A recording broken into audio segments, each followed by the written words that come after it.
Hello and very welcome everyone to Vimmerst CUET. Guys, I am Sameer Singhal and I am your geography mentor in this session. So guys, basically हम आप यहाँ पर जुड़े हैं ताकि हम बात कर सकें कि कैसे CUET में जो geography डोमेन है वो आप लोगों के लिए बेनिफिशियल हो सकता है। आप लोग करियर वाइज कितना इसमें आगे जा सकते हैं और उसके साथ साथ मैं आप लोगों के साथ बात करूँगा कि किस प्रकार से हमें अप्रोच करना है इस सब्जेक्ट को, जिसमें कि एक बड़ी मात्रा में स्टूडेंट्स आते हैं, तैयारी करते हैं, लेकिन हम कैसे आउट ऑफ बॉक्स जाकर बेहतर कॉलेजेस के साथ मिलकर अपने करियर को एक बेहतर गाइडेंस दे सकते हैं ताकि आने वाले समय में हम भी इस दुनिया में एक रिसर्च और एनालिसिस के एक क्षेत्र में हिस्सा बन सकें। So guys, first of all very warm welcome. So guys, basically CUET आप सब जानते हैं एक ऐसा एग्जाम है जो भारत में पिछले 3 वर्ष से हो रहा है।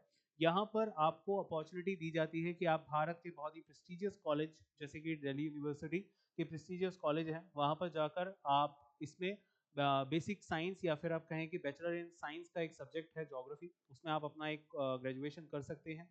यहाँ पर बात यह आती है कि आप लोगों को क्यों इस फील्ड की तरफ बेहतर उम्मीदें आपको बनानी चाहिए, इस पर मैं आता हूँ।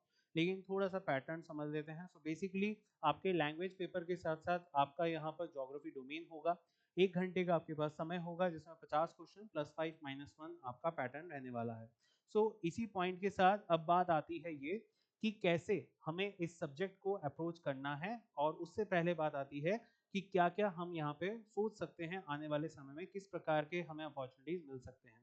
सो गाइज, एक एग्जांपल से ही समझते हैं। अभी इसी साल आपने देखा 2025 में किस प्रकार से मॉनसून जो है बहुत ही अलग अलग प्रकार से प्रभावित रहा और कैसे हमें डिफरेंट टाइप ऑफ चीज़ें देखने को मिली।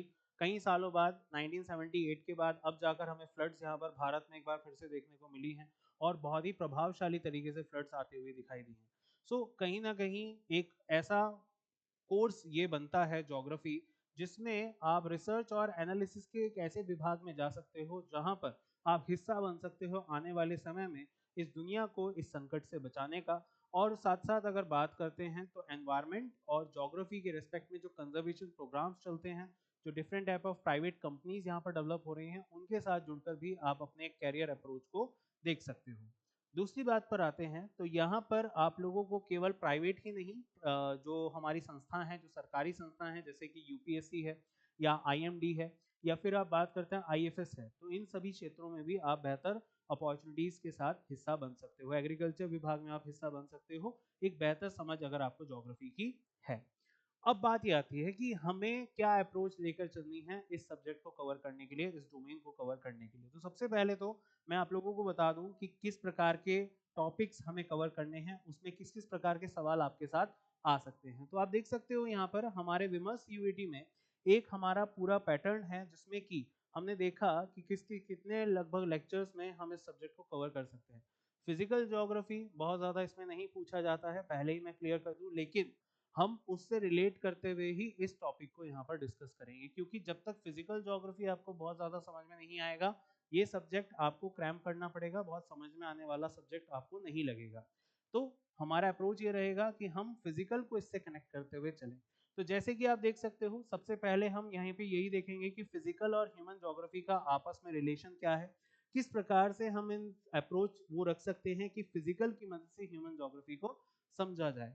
उसके बाद आप देख सकते हो कि ह्यूमन ज्योग्राफी का एस्पेक्ट यहाँ पर ज़्यादा है, यानी कि जो 12th क्लास में जो human geography fundamentals of human geography की जो बुक है, उसको हम अपना एक गाइडेंस पाथ बना सकते हैं और उसी को समराइज करके मैं आपके सामने करीबन 25 लेक्चर में आपके सामने मैं पेश करूंगा, जिसमें कि आप देख सकते हो कि वर्ल्ड पॉपुलेशन एक बहुत ही इंपॉर्टेंट एस्पेक्ट है, ह्यूमन डेवलपमेंट उसी से संबंधित है।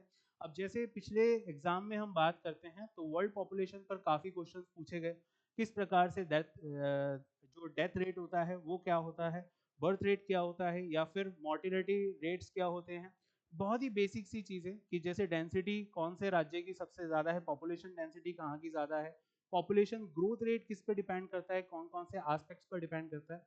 तो मेरा कहने का तात्पर्य है कि इन सभी चीज़ों में आप बहुत ही बेसिक कंसेप्ट को आप फोकस करोगे तो आराम से, बहुत ज़्यादा डिफिकल्ट ये चीज़ नहीं है।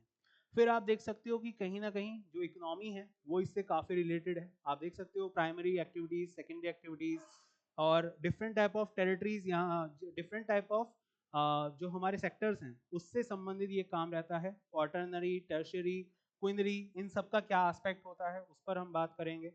वेरी इंपॉर्टेंट, पूरे देश की जो अर्थव्यवस्था की जो नींव होती है वो होता है ट्रेड, जो होता है ट्रांसपोर्टेशन। उस पर हम यहाँ पर बात करेंगे कि ट्रांसपोर्टेशन जो है वो किस प्रकार से आपका चलता है। फिर उसी को हम कहीं ना कहीं इंडियन रेस्पेक्ट में बात करेंगे कि इंडिया में इन चीज़ों में हमें क्या क्या चीज़ें देखने को मिलती हैं, कैसे हम इन चीज़ों को इंडिया में इम्प्लीमेंट करते हैं। तो जैसा मैंने कहा हमारे पास करीबन 25 लेक्चर हैं। इन 25 लेक्चर में हम इन सभी एस्पेक्ट्स को समझते हुए आगे बढ़ेंगे और एक बहुत ही कंपाइलेशन के साथ इन 25 लेक्चर में हम ज्योग्राफी के उस आयाम तक पहुंचेंगे ताकि हम क्वेश्चंस को बहुत ही आराम से हैंडल कर सकें हमारे आने वाले सीयूईटी 2026 में।